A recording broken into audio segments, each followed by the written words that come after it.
ઓમ શ્રી ગણેશાય નમઃ. જય શ્રી કૃષ્ણ મિત્રો. આજે આપણે સીતા નવમીની વાર્તા કથા સાંભળીશું. જેમ રામનવમી આવે છે એવી રીતે સીતા નવમી પણ આવે છે. જેવી રીતે આપણે રામજીના જન્મોત્સવ મનાવીએ છીએ મિત્રો, એવી રીતે મા જાનકીના જન્મનો પણ જન્મોત્સવ મનાવવામાં આવે છે. તો આજે આપણે આ પવિત્ર વાર્તા માં સીતાની જાનકી માતાની વાર્તા સાંભળીશું. પૂરા મનથી હૃદયથી મિત્રો વાર્તા સાંભળજો અને આ માતા સીતાના જન્મનો વિડીયો બીજાને શેર પણ કરજો, જેથી બીજાને પણ આ માતા સીતાના જન્મની કથા સાંભળવાનો અવસર મળે અને આપણને પુણ્ય ફળ મળે. તો મિત્રો ધ્યાનથી હૃદયથી આ વાર્તા આપણે શરૂ કરશું. બોલો રામચંદ્ર ભગવાન કી જય, બોલો માતા સીતાની જય. માતા સીતાનો જન્મ વૈશાખ માસના શુક્લ પક્ષની 9મી તિથિએ થયો હતો, જેના કારણે આ દિવસે જાનકી જયંતિ તરીકે પણ ઉજવવામાં આવે છે.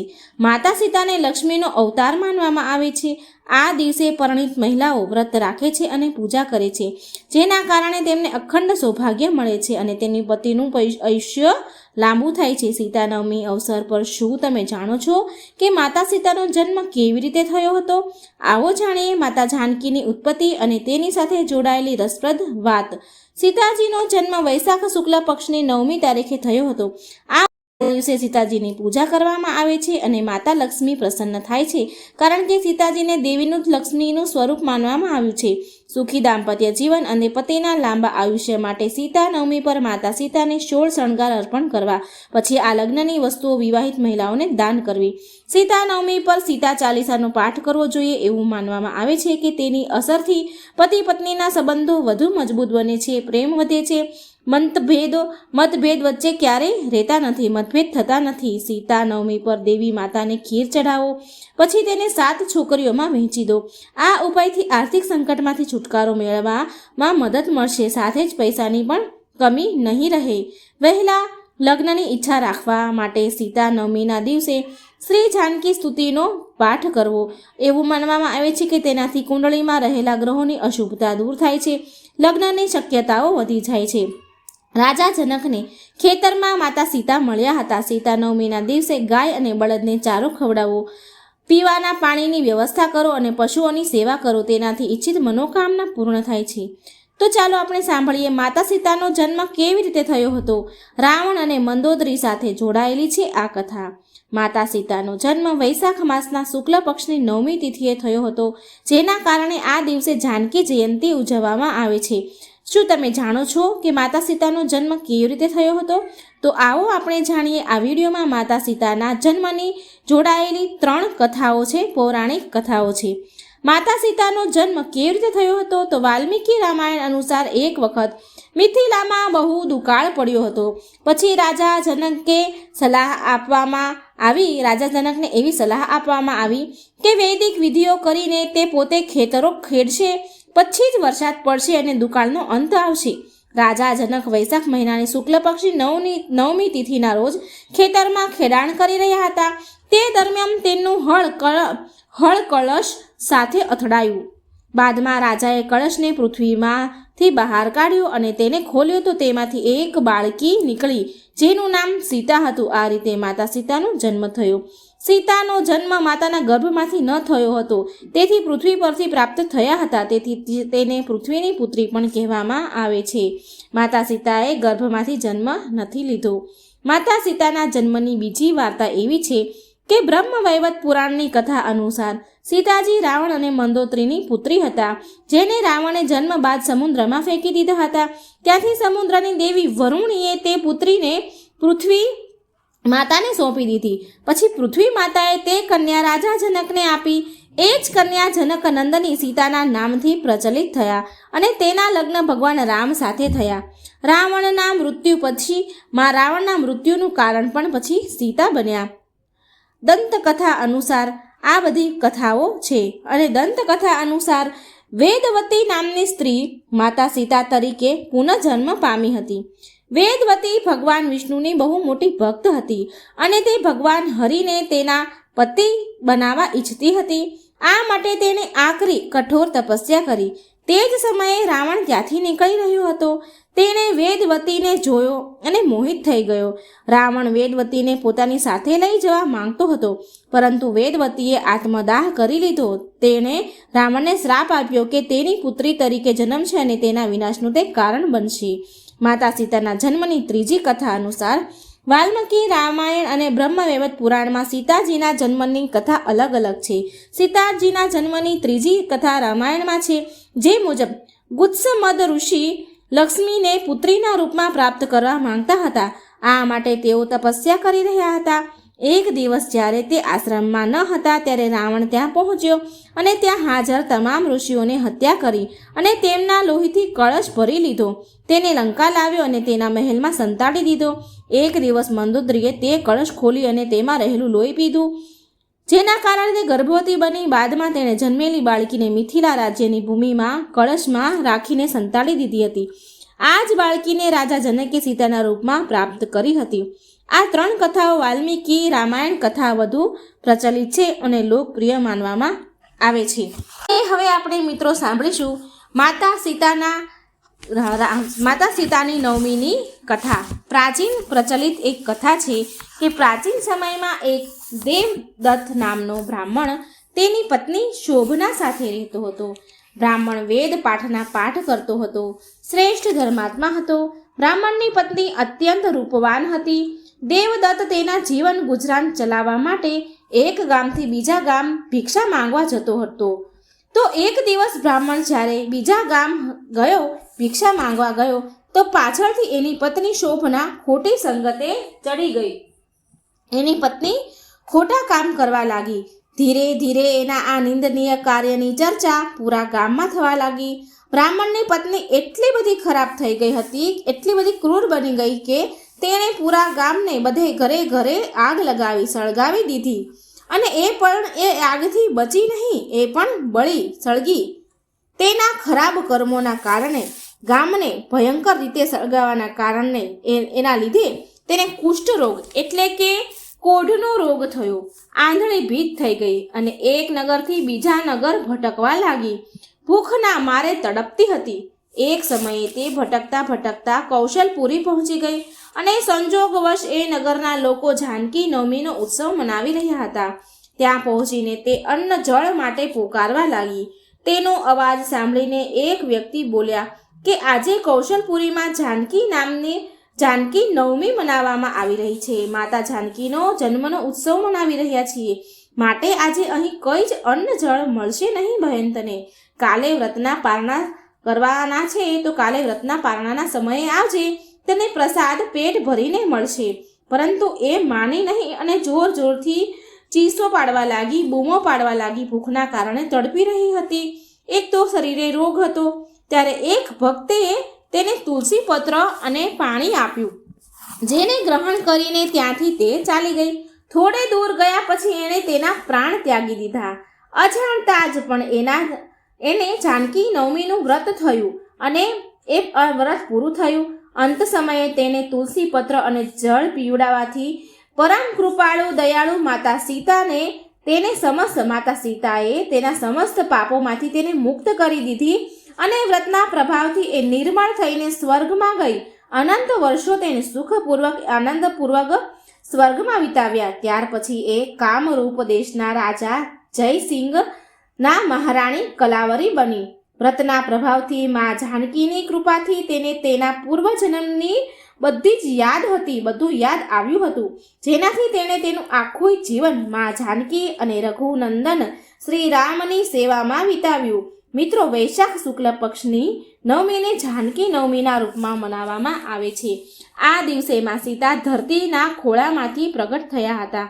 મિત્રો, સીતા નવમીનું વ્રત ફળદાયી હોય છે અને સાથે બધા જ સુખ અને સૌભાગ્ય પ્રાપ્ત કરાવે છે. જે પ્રકારે રામનવમીના દિવસે ભગવાન શ્રી રામનો જન્મ થયો હતો અને ઉત્સવ મનાવીએ છીએ આપણે, એવી જ રીતે માતા જાનકીની નવમીનો દિવસ એનો જન્મોત્સવ મનાવવામાં આવે છે. જેવી રીતે ભગવાન શ્રી રામ સ્વયં ભગવાન વિષ્ણુના અવતાર છે, એવી જ રીતે માતા સીતા પણ મા લક્ષ્મીનો અવતાર છે. જે વ્યક્તિ સીતા નવમીનું વ્રત કરે છે, કથા વાર્તા સાંભળે છે, એના પર માતા લક્ષ્મી, માતા સીતા, શ્રી રામ, ભગવાન વિષ્ણુની કૃપા સદાય એના ઉપર બની રહે છે. તો મિત્રો આપણે હજી મા સીતાને લગતી માતા સીતા નિતનેમની કથા આપણે સાંભળીશું. આ માતા સીતાના નિતનેમની કથા ખૂબ જ પવિત્ર છે. જે કોઈ સાંભળે છે એના બધા જ દુઃખ દૂર થાય છે. તો સાંભળીએ આપણે માતા સીતાના નિતનેમની કથા. જય શ્રી રામ. માતા સીતાના નિતનેમની પવિત્ર કથા જે સાંભળે છે તો સાંભળવા માત્રથી ઘરની ગરીબી દૂર થાય છે અને ઘરમાં અન્નધનના ભંડાર ભર્યા રહે છે. તેવી પવિત્ર કલ્યાણકારી આ વાર્તા સીતા માતાના નિતનેમની કથા છે. માતા સીતાનું વરદાન છે કે જે કોઈ નિત્ય આ કથા સાંભળશે તેના ઘરમાં ક્યારેય ગરીબી દરિદ્રતા નહીં રહે. તેના ઘરના અન્નધનના ભંડાર હંમેશા ભરેલા રહેશે. તેના ઘરમાં હંમેશા સુખ શાંતિ રહેશે. તો સાંભળો માતા સીતાના નિતનેમની કથા.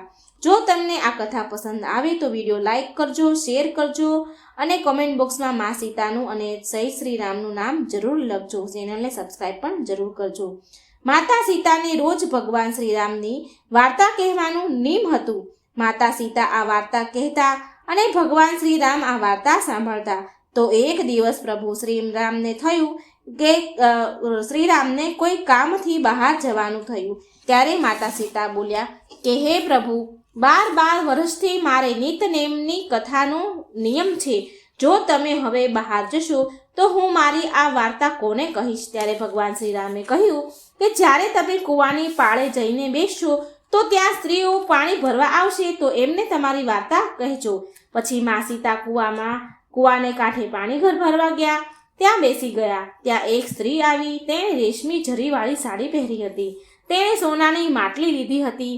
માતા સીતા તેને જોઈને કહે છે કે બહેન, મારે 12 મહિનાથી 12 વર્ષથી નિતનેમ સાંભળવાની કથા સાંભળવાનું મારે વ્રત છે. તો મારી આ નિતનેમની કથા સાંભળો. તો એ સ્ત્રી બોલી, જો હું તમારા નિતનેમ સાંભળીશ તો મને ઘરે જવામાં મોડું થશે અને મારા સાસુ મારી સાથે મારપીટ કરશે. તેને વાર્તા સાંભળી નહીં અને ત્યાંથી તે ચાલી ગઈ. તેણે રેશમી ઝરમરની સાડી પહેરી હતી. તે ફાટી ગઈ. તેનો સોનાનો ઘડો હતો તે માટીનો બની ગયો. જ્યારે સાસુએ આવી હાલત જોઈ તો તેણે પૂછ્યું કે તું કોનો દોષ માથે ચડાવીને આવી છો? તો એની પુત્રવધુએ કહ્યું કે એક મહિલા કૂવા પર બેઠી હતી. તેણે મને વાર્તા સાંભળવાનું કહ્યું પરંતુ મેં સાંભળી નહીં, જેનું આ પરિણામ છે. પુત્રવધુની વાત સાંભળીને બીજા દિવસે સાસુએ એ સાડી પહેરી જે ફાટી હતી એ સાડી પહેરી અને માટીનું માટલું લઈને કૂવા પાસે ગઈ. બિચારી સાસુએ માતા સીતાને ત્યાં બેઠેલા જોયા. ત્યારે માતા સીતાએ કહ્યું કે બહેન, મારી વાર્તા સાંભળો. સાસુ તો વાર્તા સાંભળવા બેસી ગયા. માતા સીતાએ વાર્તા કહેવાનું શરૂ કર્યું.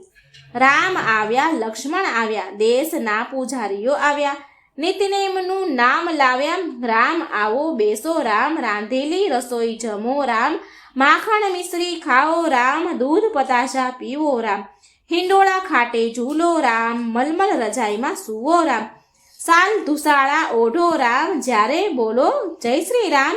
રામ કરાવે સહુના કામ, ખાલી ઘરના ભંડાર ભરે, બધાનો બેડો પાર કરે. શ્રી રામ જય રામ જય જય રામ, શ્રી રામ જય જય જય જય રામ. સાસુએ કહ્યું કે બહેન, મને વાર્તા તો બહુ ગમી છે. આ વાર્તા સાંભળીને સાસુ તો ઘરે ગઈ અને તેમની પહેરેલી જે સાડી ફાટેલી હતી તે ફરીથી રેશમી જરીની થઈ ગઈ. માટીનું માટલું સોનાનું બની ગયું. પુત્રવધુ આ જોઈ સાસુને કહેવા લાગી કે તમે આ બધું કેવી રીતે કર્યું? સાસુએ કહ્યું કે વહુ, તું દોષ લઈને આવી હતી, હું એ દોષને દૂર કરીને આવી છું. પુત્રવધુએ પૂછ્યું કે તે કૂવા પાસે બેઠેલી સ્ત્રી કોણ હતી? સાસુ બોલ્યા કે તે તો માતા સીતા હતા. તે જૂનામાંથી નવું બનાવે છે અને ઘરના ખાલી ભંડાર ભરી દે છે. ઘરમાં મા લક્ષ્મીનો વાસ કરાવે છે, જે વ્યક્તિની દરેક મનોકામના પૂરી કરે છે. પુત્રવધુએ કહ્યું કે મને પણ આવી વાર્તા કહો. તો સાસુએ વાર્તા કહેવાનું શરૂ કર્યું કે રામ આવ્યા, લક્ષ્મણ આવ્યા, દેશના પૂજારીઓ આવ્યા, નિતનેમનું નિયમ લાવ્યા. રામ આવો, રામ બેસો, રાંધેલી રસોઈ જમો, રામ માખણ મિશ્રી ખાઓ, રામ દૂધ પતાશા પીવો, રામ હિંડોળા ખાટે ઝૂલો, રામ મલમલ રજાઈમાં સૂવો, રામ સાલ ધુસાલા ઓઢો, રામ જ્યારે બોલું જય શ્રી રામ. રામ કરાવે સહુના કામ, ખાલી ઘરના ભંડાર ભરે, બધાનો બેડો પાર કરે. શ્રી રામ જય રામ જય જય રામ, શ્રી રામ જય રામ જય જય રામ. આ વાર્તા સાંભળીને પુત્રવધુએ કહ્યું કે માં, વાર્તા તો બહુ સારી છે, મને બહુ ગમી. હવે સાસુ વહુ રોજ સવારે વહેલા ઉઠે અને કામકાજથી પરવારે પૂજા અર્ચના કરે અને નિતનેમની સીતાજીની કથા કહે. એકવાર પડોસણ સ્ત્રી તેના ઘરે આવી અને અગ્નિ પ્રગટાવવા દેવતા માંગવા આવી તો સાસુ વહુએ કહ્યું કે હજી અમે દેવતા નથી પ્રગટાવ્યા. તો એ પાડોસણ બોલી કે તમે સવારે 4 વાગ્યાથી ઉઠીને શું કરી રહ્યા છો સાસુ?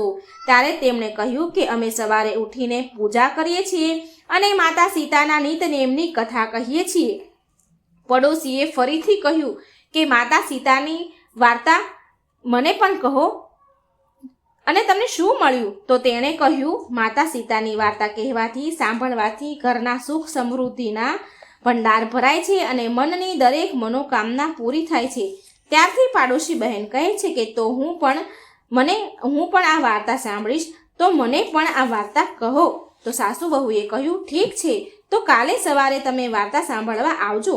બીજા દિવસે સવારે પાડોશણ વહેલી ઉઠી નાહી ધોઈ પૂજા પાઠથી પરવારીને સાસુ વહુના ઘરે વાર્તા સાંભળવા આવી અને સાસુએ વાર્તા કહી કે રામ આવ્યા, લક્ષ્મણ આવ્યા, દેશના પૂજારીઓ આવ્યા, નિતનેમ લાવ્યા, રામ આવો બેસો રામ, રાંધેલી રસોઈ જમો રામ, માખણ મિશ્રી ખાઓ રામ, દૂધ પતાશા પીવો રામ, હિંડોળા ખાટે ઝૂલો રામ, મલમલ રજાયુમાં સૂવો રામ, સાલ દુશાલા ઓઢો રામ, જ્યારે બોલું જય શ્રી રામ, રામ કરાવે સહુના કામ, ખાલી ઘરના ભંડાર ભરે, બધાનો બેડો પાર કરે.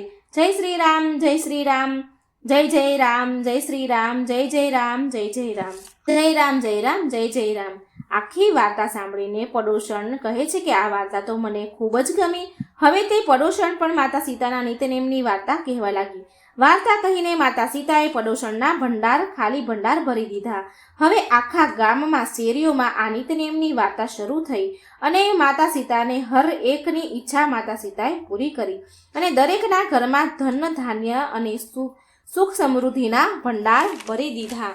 હે માતા સીતા, જેમ તમે સાસુ વહુના ભંડાર ભર્યા, પાડોશણના ભંડાર ભર્યા, તેમજ તમારી આ વાર્તા કહેનાર સાંભળનાર સહુના ભંડાર ભરી દેજો. સહુની મનોકામના પૂરી કરજો. સહુને સુખ સમૃદ્ધિનું વરદાન આપજો. તો મિત્રો, આ હતી માતા સીતાના નિતનેમની કથા. આ કથા નિત્ય સાંભળવાથી ઘરમાં સુખ શાંતિ સમૃદ્ધિ આવે છે, ધન ધાન્યના ભંડાર ભરેલા રહે છે, મનની દરેક મનોકામના પૂરી થાય છે. તો આ કથા તમને જરૂર પસંદ આવી હશે મિત્રો. તો માતા સીતાના નિતનેમની કથા તમે જરૂર સાંભળજો. માતા સીતાને આપ્યો હતો એક પોપટે શ્રાપ. માતા સીતાને પોપટે શ્રાપ આપ્યો હતો. આ માતા સીતાના બાળપણની કથા છે મિત્રો. આજે માતા સીતાની જાનકીજીના 9મીના દિવસે માતા સીતાની વ્રત કથા સાંભળવાનું બહુ જ મહત્વ છે. તો મિત્રો, આ વાર્તાને પૂરી કરતા આપણે આ સાંભળીએ. માતા સીતાને પોપટે આપ્યો હતો શ્રાપ.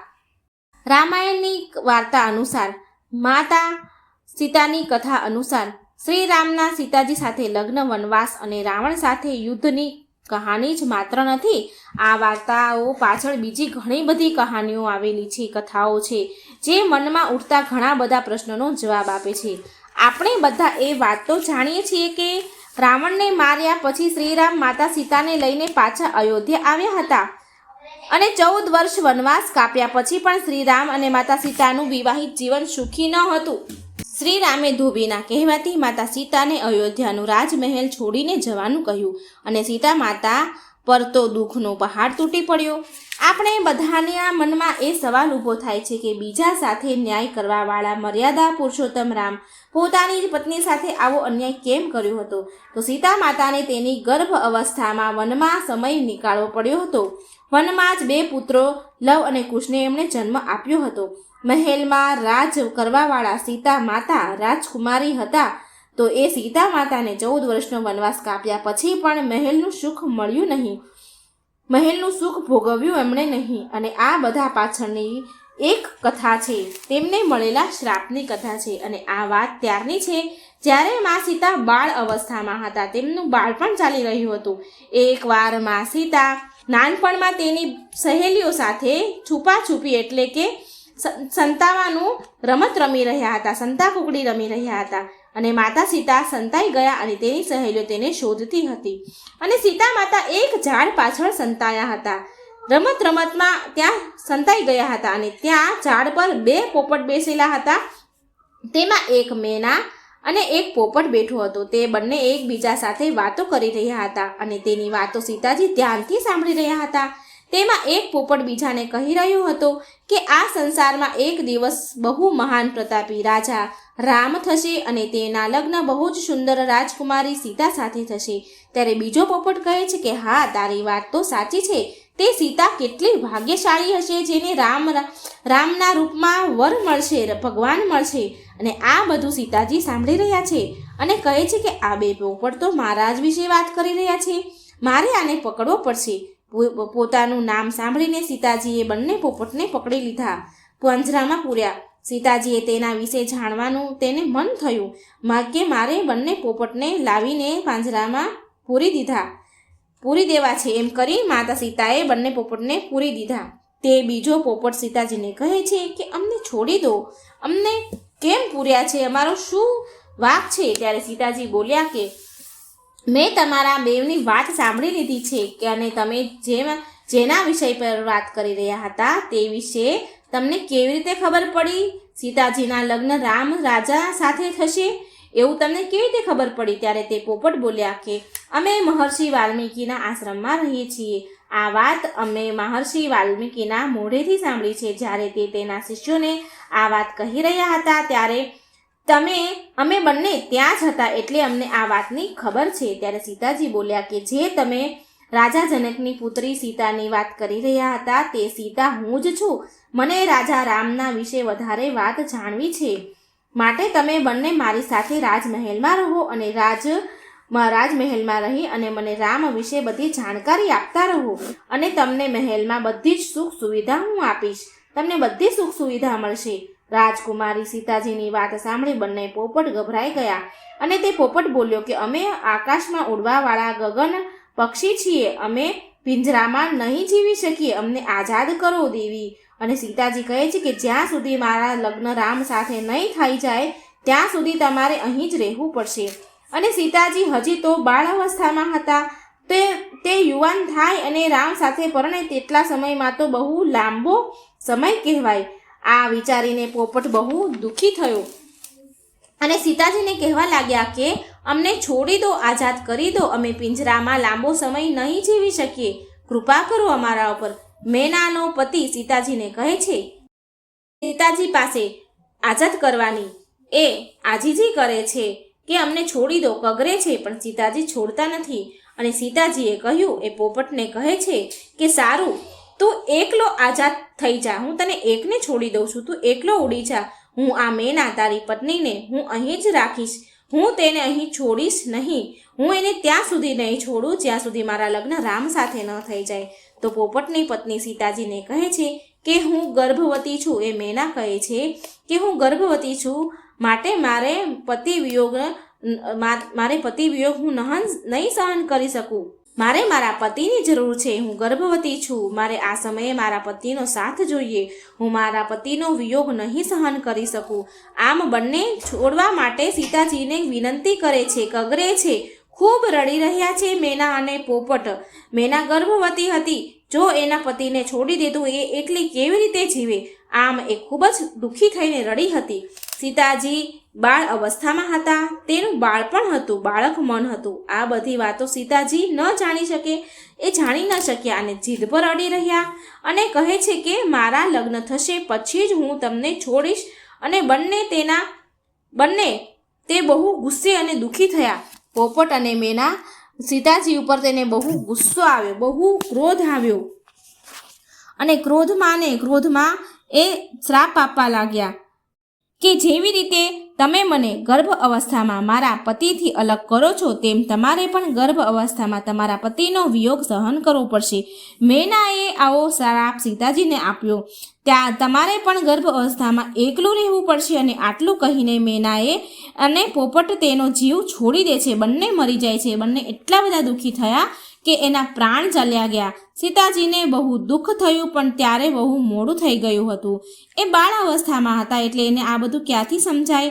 અને પોપટ અને મેનાના શ્રાપ પ્રમાણે જ્યારે મા સીતા ગર્ભવતી હતા ત્યારે તેને તેના પતિનો વિયોગ સહન કરવો પડ્યો હતો અને એકલા જ ગર્ભ સમયનો ગાળો વિતાવવો પડ્યો હતો.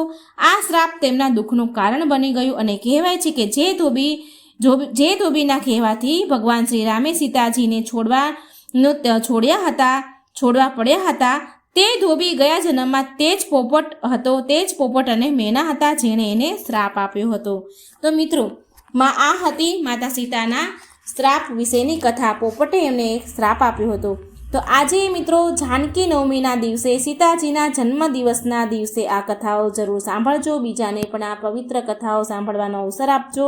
એટલે વિડીયો શેર કરજો અને કોમેન્ટ બોક્સમાં મા સીતાનું, જય શ્રી રામનું નામ જરૂર લખજો. જય શ્રી કૃષ્ણ. રાધે રાધે. Thank you.